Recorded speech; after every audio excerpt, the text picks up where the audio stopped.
नमस्ते बच्चों। कक्षा 10 विषय विज्ञान और लेसन तीसरा अपने पढ़ रहे हैं अनुवांशिकी। इसमें अपने अनुवांशिकी की जो परिभाषाएं हैं सारी वो पढ़ ली। उसके बाद अपने जो अनुवांशिकता के नियम हैं मेंडल के वो शुरू कर रखे थे। पहला नियम अपने कर लिया और दूसरे नियम का जो एक भाग है उसको समझ लिया। उसके जो आगे का जो भाग है वो अपने करना था शंकर पूर्वज संकरण से। तो इसका मतलब क्या है कि जब अपने F1 पीढ़ी को प्राप्त किया, इसमें तो क्या था कि अपने शंकर पूर्वज संकरण के बारे में जब परिभाषाएं की थी तब भी अपने पढ़े थे कि F1 पीढ़ी जो प्राप्त हो जाती है उसके बाद उसका जो आगे जो परीक्षण करवाया जाता है, आगे जो उसका संकरण करवाया जाता है, दोनों में से किसी भी गुण के साथ करवाया जाए तो वह क्या है, संकर पूर्वज संकरण है। कि जब F1 पीढ़ी प्राप्त हुई, अब अभी अपने इस प्रयोग में भी किया तो अपने पास F1 पीढ़ी क्या आई थी, कैपिटल टी और स्मॉल टी, ये हमें प्राप्त हुई F1 पीढ़ी। अब इसको आने के बाद अपने चाहे इसका परीक्षण इसके साथ करवाएं, चाहे इसका परीक्षण इसके साथ वापस से करवाएं F2 पीढ़ी प्राप्त करने के लिए, तो वो क्या होगा, संकर पूर्वज संकरण होगा। तो इसके भी दो प्रकार हैं आगे। पहला है इसका बाह्य संकरण। इसका पहला प्रकार क्या है, बाह्य संकरण। इस संकरण में क्या होता है कि अपने जो F1 पीढ़ी प्राप्त हुई, संकर पूर्वज संकरण के बारे में आप समझ गए होंगे।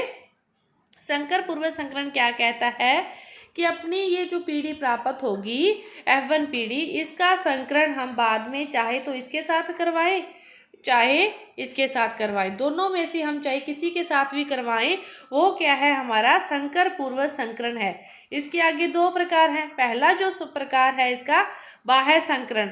ये बाह्य संकरण क्या कहता है कि हम इसका जब परीक्षण या संकरण इसी के साथ करवाते हैं तो वह क्या है, बाह्य संकरण है। वह क्या है, बाह्य परीक्षण। इसमें जो प्रथम पीढ़ी है उसका जो संकरण है वो प्रभावी जनक के साथ होता है।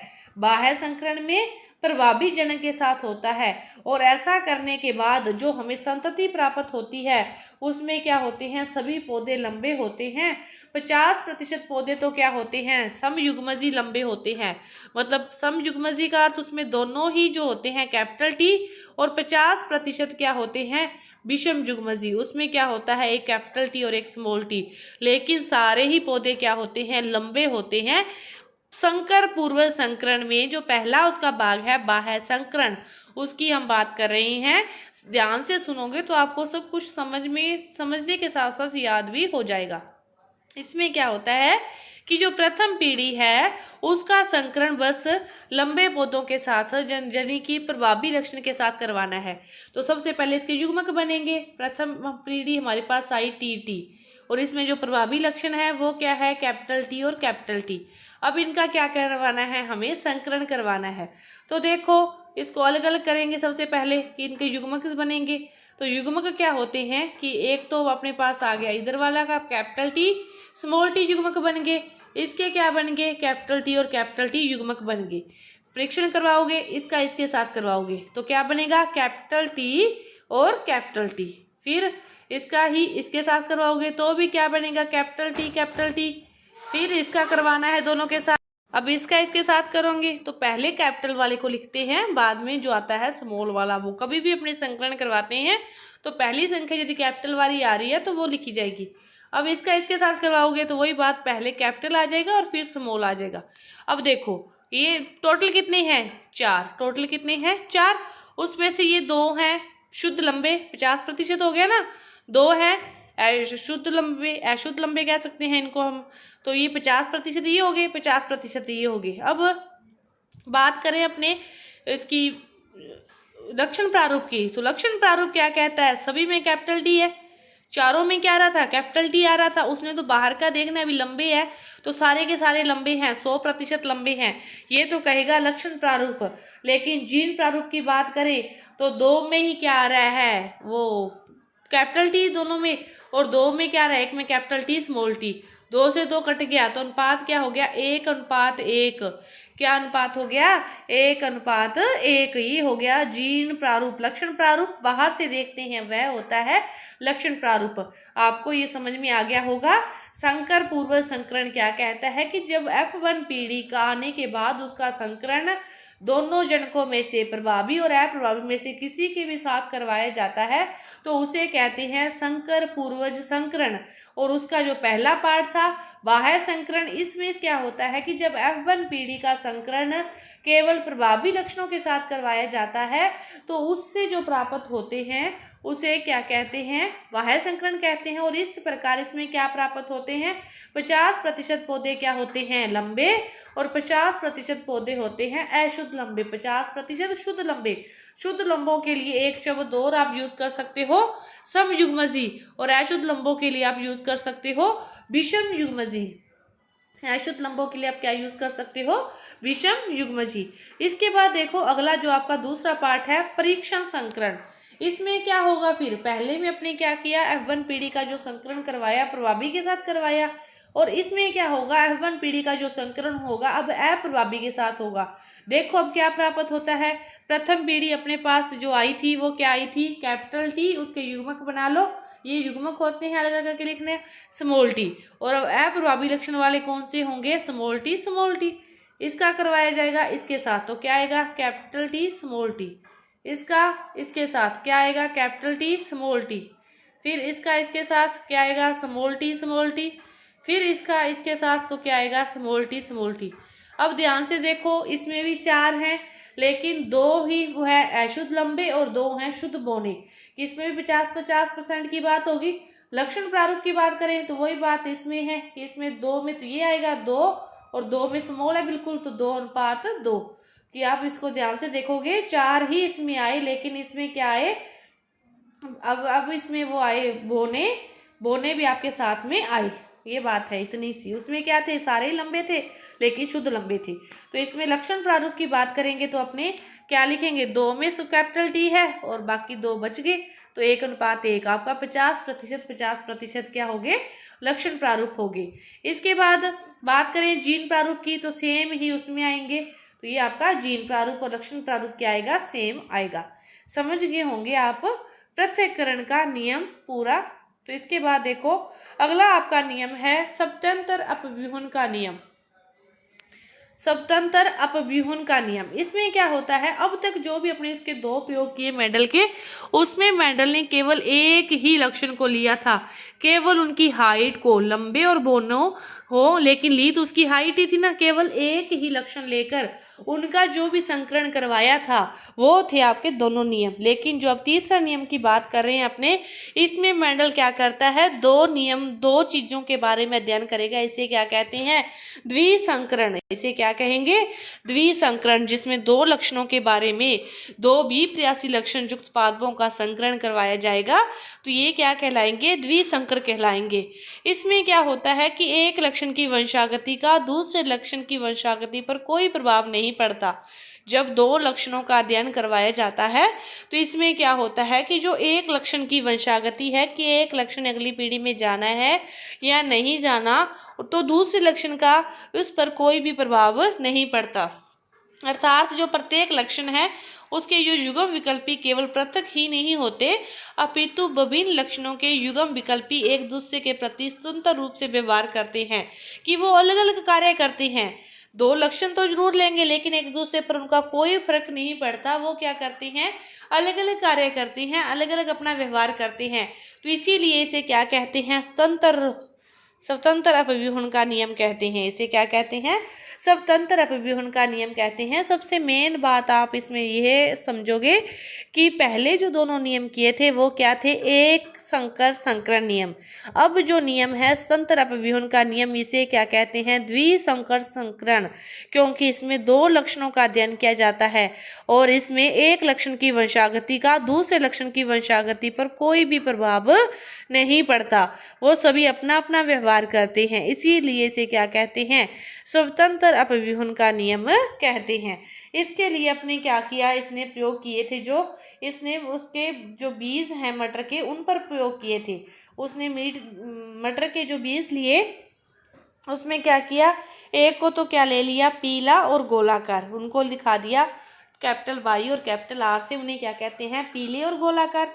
उसके बाद देखो दूसरे जो ले लिए वो ले लिए हरे और जुरीदार, उनको दिखा दिया स्मॉल वाई और स्मॉल आर से, कि एक ही बीज के दो लक्षण ले लिए, पीले और गोलादार ले लिए और दूसरे ले लिए हरे और जुरीदार।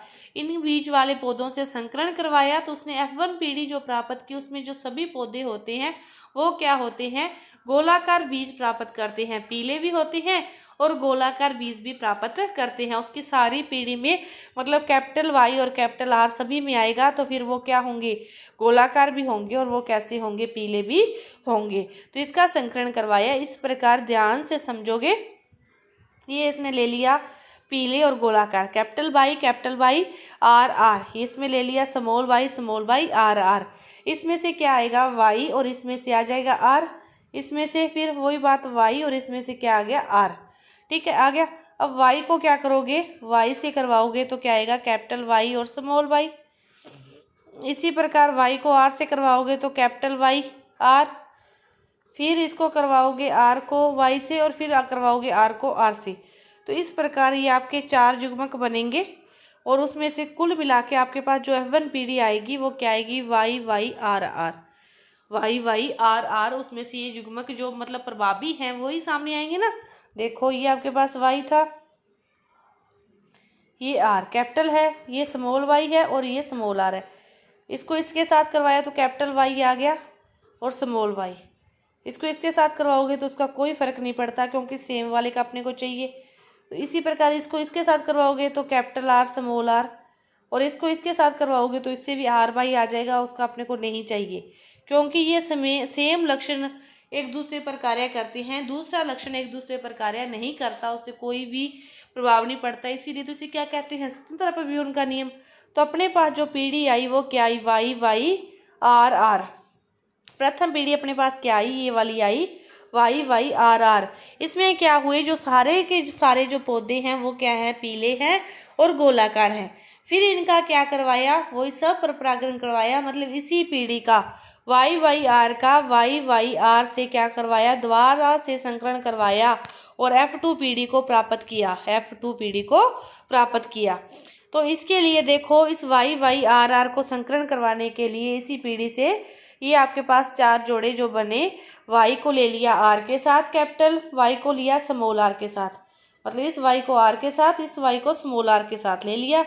इसके बाद फिर स्मॉल वाई को लिया आर के साथ और स्मॉल वाई को लिया स्मॉल आर के साथ, कि इसका संकरण करवा के ये आपके पास आ गया। ठीक है, अब इसी सेम चीज़ आपने यहाँ लिख ली। लिखने के बाद फिर पुनः से इसको करवाया, वाई को आर से, वाई को आर, दोनों से कैपिटल हैं तो यहाँ पे चारों ही क्या आ जाएंगे, कैपिटल आ जाएंगे, आगे कैपिटल। इसके बाद इसका करवाना है इसके साथ, तो वाई तो दोनों कैपिटल हैं, कैपिटल आर फिर स्मॉल आर, फिर इसको इसके साथ करवाना है, कैपिटल वाई आ जाएगा फिर स्मॉल वाई आ जाएगा और आर दोनों क्या आ जाएंगे, बड़े। इसको इसके साथ लास्ट वाले के साथ करवाओगे तो capital Y small Y capital R small R. इसी प्रकार फिर दूसरी इसको ले लेना है, इसका इसके साथ, इसका इसके साथ, इसी प्रकार फिर अगला ले लेना है और ये सारणी आपकी इस प्रकार की कंप्लीट होगी। अब इस सारणी को कंप्लीट होने के बाद अपने को लिखने हैं लक्षण प्रारूप और जीन प्रारूप। लक्षण प्रारूप क्या कहते हैं कि आपने क्या करना है, बाहर से देखना है कि कैपिटल जो वाई और कैपिटल आर है किसमें, तो ये है आपका लक्षण प्रारूप। इसका जो अनुपात आएगा वो आपके पास याद रखोगे 9:3:3:1 आएगा, ये आएगा आपका लक्षण प्रारूप। जीन प्रारूप का अनुपात जो आएगा वो याद रखोगे 122:412:121, 122:412:121, ये आपके पास आएगा जीन प्रारूप का अनुपात। तो ये 9:3:3:1 में पौधे क्या हैं, पहले जो 9 पौधे हैं वो पीले भी हैं, गोलाकार भी हैं, 3 पौधे हैं हरे हैं, गोलाकार हैं, 3 पौधे हैं वो पीले हैं, जुरीदार हैं और हरे हैं, जुरीदार है एक पौधा। तो ये है आपका इसका, और ये है 122:412:121। मतलब ये संकरण करवाने के बाद आपको लक्षण प्रारूप और जीन प्रारूप इसमें याद रखना है। स्वतंत्र अपव्यूहन में 9:3:3:1 122:412:121, इस प्रकार आप इसको याद रख सकते हो। इसके बाद देखो कि मेंडल ने वंशागति के जो नियम दिए, इनका महत्व क्या है, उसने इतना जो मत्था मारा, इतना जो कार्य किया, उसका महत्व क्या हुआ। इसमें क्या हुआ कि जो पहला महत्व है वो क्या है कि जो सजीवों में प्रभाविता के जो लक्षण का पाया जाना है वो अत्यंत महत्वपूर्ण है, क्योंकि जो अनेक हानिकारक और जो घातक जीन है वो अप्रभावी होने के कारण प्रभावी जीन की उपस्थिति में अपने आप को व्यक्त नहीं कर पाते। यह मेन बात है कि जो हानिकारक और घातक जो जीन होते हैं कई बार वो अप्रभावी रह जाते हैं और दूसरे लक्षण प्रभावी हो जाते हैं। दूसरा है कि मेंडल ने जो पृथक्करण के नियम की प्रस्तुति से जीन संकल्पना की पुष्टि होती है। जो पृथक्करण का नियम दिया उससे इसकी जो जीन कॉन्सेप्ट है ये पूरी तरह से उसका स्पष्ट होता है। तीसरा क्या है, जो पृथक्करण के नियम के अनुसार एक जीन के 2 युग्म विकल्पी होते हैं और ये 2 विप्रयासी लक्षणों को नियंत्रित करते हैं कि एक ही जीन में 2 विप्रयासी जो होते हैं और युग्म विकल्पी होते हैं, यह क्या करते हैं 2 अलग अलग लक्षणों को नियंत्रित करते हैं।